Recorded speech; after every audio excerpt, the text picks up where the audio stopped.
समक्ष विराजमान मैं सभी को देख पा रही हूँ। एक एक व्यक्तित्व लिए है। मैं एक एक का संबोधन करूं, इतना समय मेरे पास नहीं है।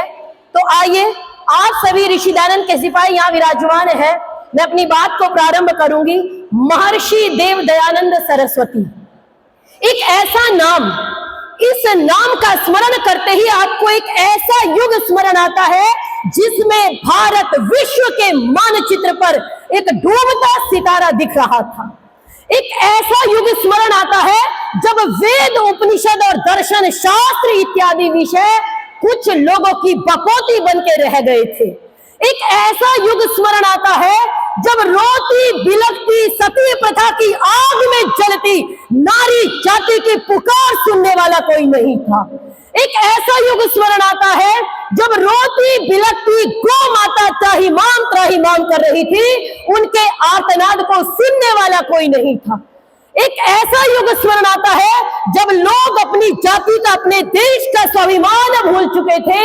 एक ऐसा युग स्मरण आता है, एक ऐसा युग स्मरण आता है जो हमारे भाई, जिनके हम भाई, जिनको अपने षड्यंत्र के तहत दलित कहा, पूरा वर्ग, पूरा समाज हमसे दूर जा रहा था, उनको गले लगाने वाला कोई नहीं था, जबकि हम वसुधैव कुटुंबकम की परंपरा वाले लोग हैं।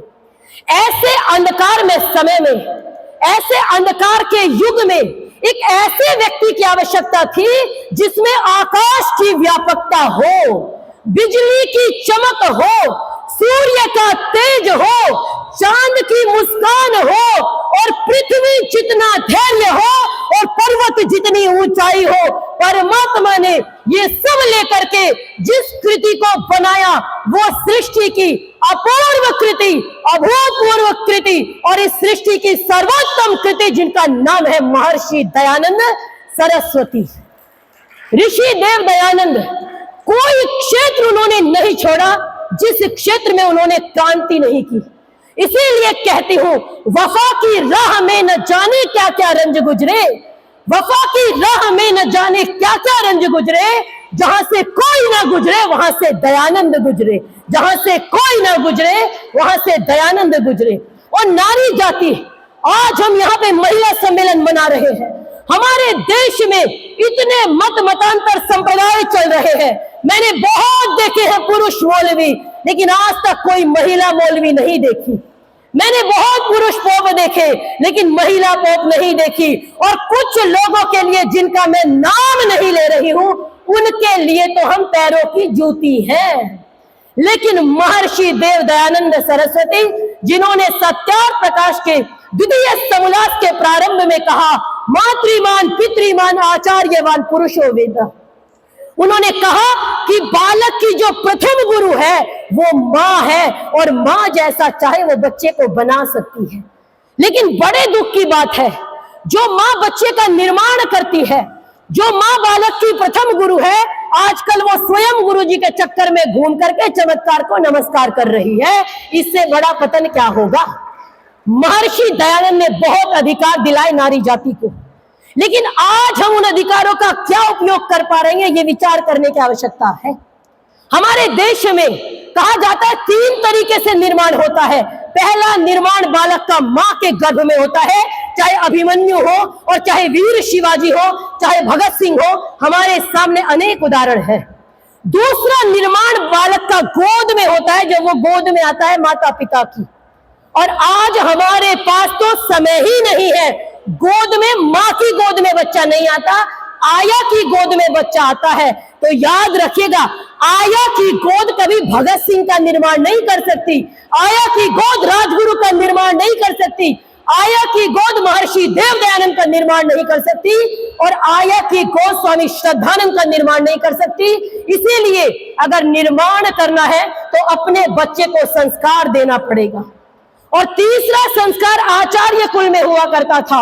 जब गुरुकुल में बच्चा जाता था तो गुरुकुल में संस्कार सीखता था, लेकिन आज हमने तीनों जगह बच्चे को संस्कार देना छोड़ दिया। हमारे महर्षि देव दयानंद सरस्वती संस्कार विधि जैसा अनुपम ग्रंथ दे करके गए। इतने ज्यादा लोग आर्य समाज को आज मान रहे हैं क्योंकि आर्य समाज की विचारधारा वेदों की विचारधारा है। लेकिन अपने हृदय पे हाथ रख के विचार कीजिए, आज कितने लोग 16 संस्कारों को निभा भी पा रहे हैं। ये विचार करने की आवश्यकता है। कहती हूं ना, नो निहाला ने वतन, होश में आओ तो सही। आबरू कौम की जाती है, इसे बचाओ तो सही।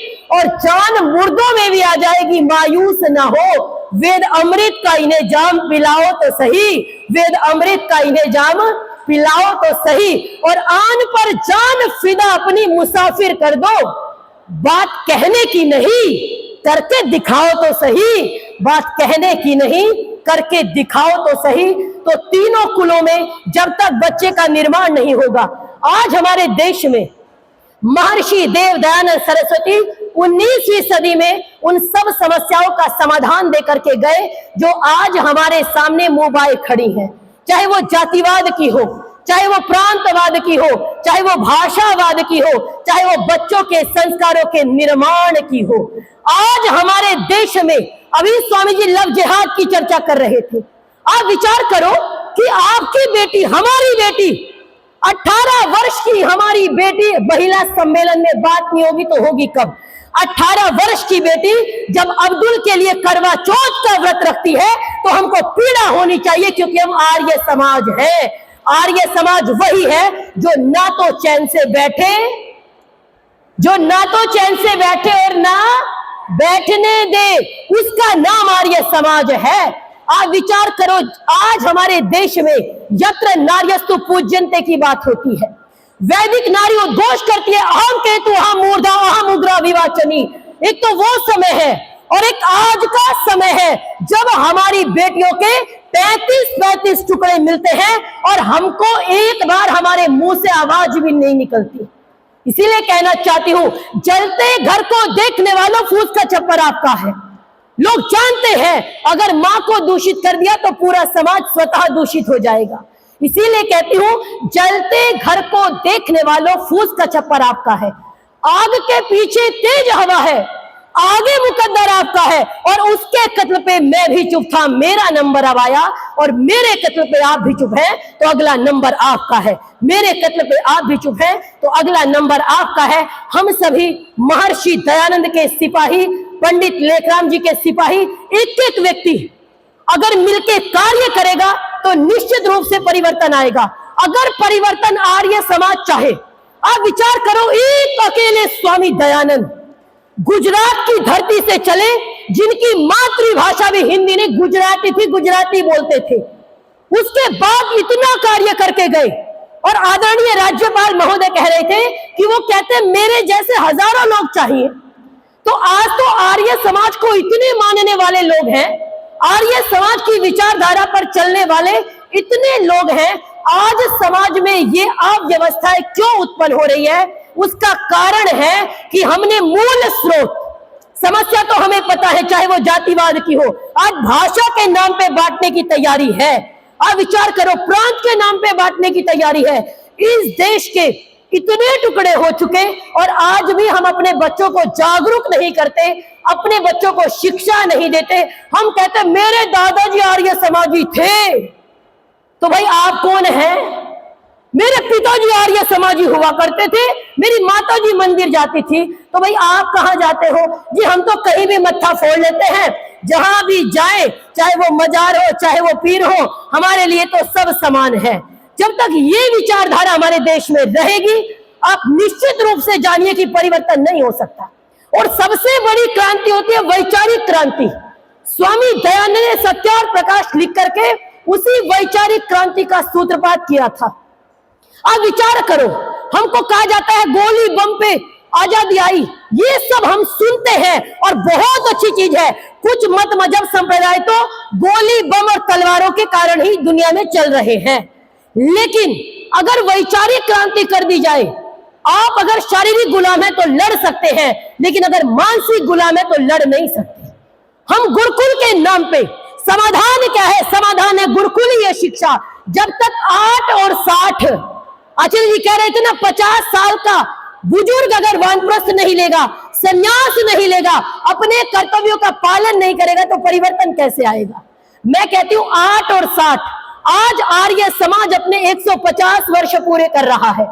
आचार्य जी ने कहा एक एक समाज 150 बंदे लाए। और आज सुबह मैं यही सोच रही थी कि एक एक व्यक्ति जितने यहां बैठे हैं, एक एक व्यक्ति, क्योंकि आप साधारण नहीं है, क्योंकि आप आर्य हैं, एक एक व्यक्ति संकल्प करे कि मैं जब अक्टूबर में उत्सव होगा तो कम से कम अपनी विचारधारा के 15 से 20 व्यक्ति उस सम्मेलन में लेके आऊंगा। ये संकल्प करके जाइए। इतने बड़े उत्सव का कुछ तो हल होना चाहिए, कुछ तो परिश्रम का फल निकलना चाहिए। तो हम सभी जब अक्टूबर में उत्सव हो तो अपने साथ 15-15, 20-20 लोगों को लेकर के आए। आप देखिए आज धर्म परिवर्तन की आंधी इतनी ज्यादा चल रही है। मैं कहती हूँ दोष दूसरों का नहीं है, दोष है हमारा। हमने जितना कार्य करना था शायद कहीं ना कहीं हमसे चूक हुई है, हम उतना कार्य नहीं कर पाए और कई बार हम निराश हो जाते हैं, बहुत कम संख्या है। एक बार मुझे किसी ने कहा अरे इतनी कम आर्य समाजियों की संख्या है, आप लोग क्या करेंगे? मैंने कहा पांडव 5 थे, कौरवों का इलाज कर दिया था। तो इसीलिए कहती हूं कि राह में दुश्वारियां बहुत है, लेकिन ठहरता कौन है? मौत आती है, आ जाए, लेकिन रुकता कौन है? और तुम्हारे लश्कर के मुकाबिल हम इतने ही काफी है। फैसला मैदान में होगा कि मरता कौन है, फैसला मैदान में होगा कि मरता कौन है। और अंतिम में वाणी को विराम देते हुए एक और घटना सुनाना चाहूंगी। पंडित रामचंद्र देहलवी जी, जिनको शास्त्रार्थ महारथी कहा जाता है, आप जब जब अपना इतिहास पढ़ेंगे, याद रखिए जो अपना इतिहास भूल जाते हैं वो खत्म हो जाते हैं। पंडित रामचंद्र देहलवी जी एक बार शास्त्रार्थ कर रहे थे तो मौलवी ने कहा कि श्री राम का जमाना गया, लाखों वर्ष हो गए, करोड़ों वर्ष हो गए, अब राम जी का जमाना नहीं है। और राम के अंतिम में आता है मां, तो मोहम्मद का जमाना आ गया। अब वो आर्य समाजी हो और वो भी पंडित रामचंद्र देहलवी हो, उन्होंने कहा अच्छा मोहम्मद के अंतिम में आता है दा, और हमारे पास एक ऐसे व्यक्ति है जिनका प्रारंभ भी दा से होता है और अंत भी दा से होता है। अब दयानंद का जमाना आ गया है, तो हम सभी स्वामी दयानंद के बताए रास्ते पे चले। और अपनी वाणी को विराम देते हुए एक बात अवश्य कहना चाहूंगी कि गुरुकुलीय शिक्षा, गौशालाएं, जितना हो सके निर्माण वहीं से होगा, वरना हम कितने ही कहते रहेंगे परिवर्तन नहीं आ सकता। और कई बार लोग मुझे कहते हैं आप बोल रही है मनुस्मृति पे, आप बोल रही है वेदों पे, तो धन्यवाद करो फलाने बाबा का, ढिकाने बाबा का, क्योंकि आपको वेद पढ़ने का अधिकार दिलाया, नहीं तो आप बोल नहीं सकती थी। तो आज इस मंच के माध्यम से मैं सर्वप्रथम धन्यवाद करना चाहूंगी और उन लोगों को जवाब देना चाहूंगी।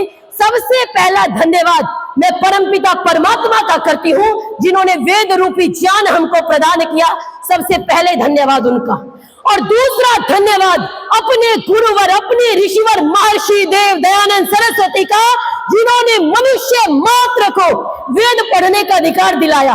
और तीसरा धन्यवाद मैं अपनी आचार्य डॉक्टर प्रियंवदा वेद भारती जी का करना चाहूंगी कि उन्होंने जाकर के महर्षि विदुर की तपस्थली में कन्या गुरुकुल का निर्माण किया और पूरा जीवन महर्षि के लिए, महर्षि के मिशन के लिए समर्पित कर दिया, पूरा जीवन कन्याओं के निर्माण के लिए समर्पित कर दिया। तो मुझे लगता है आज मैंने जवाब दे दिया। इनके अतिरिक्त माता पिता आचार्य के अतिरिक्त अन्यों का बहुत योगदान हो सकता है, लेकिन किसी बाबा का, किसी फकीर का मेरे को बनाने में कोई योगदान नहीं है। और अंतिम में प्रकाश चंद्र कविरत्न जी की पंक्तियां महर्षि के लिए समर्पित करते हुए वाणी को विराम देना चाहूंगी। गुरुदेव तुम्हारे गुण अनेक, गुरुदेव तुम्हारे गुण अनेक, मुख में है कवि के गिरा एक, पुष्प के पराग में जो भृंग की उमंग, आज चंद्र पे चकोर बार बार बलिदान है। और दीप ही पतंग का जो लक्ष्य है महान, आज दीन के हृदय में प्रभु वंदना की तान है। मीरा रसन, मीरा रस खान और तुलसी के छंदन में रामकृष्ण चर्चा की अनोखी पहचान है। और निर्धन कवि कोहू कोहू पे गुमान, मोहे अपने देव दयानंद पे गुमान है, मोहे अपने देव पे गुमान है, मोहे अपने देव दयानंद पे गुमान है। महर्षि देव दयानंद की, महर्षि देव दयानंद की, महर्षि देव दयानंद की। धन्यवाद, आभार।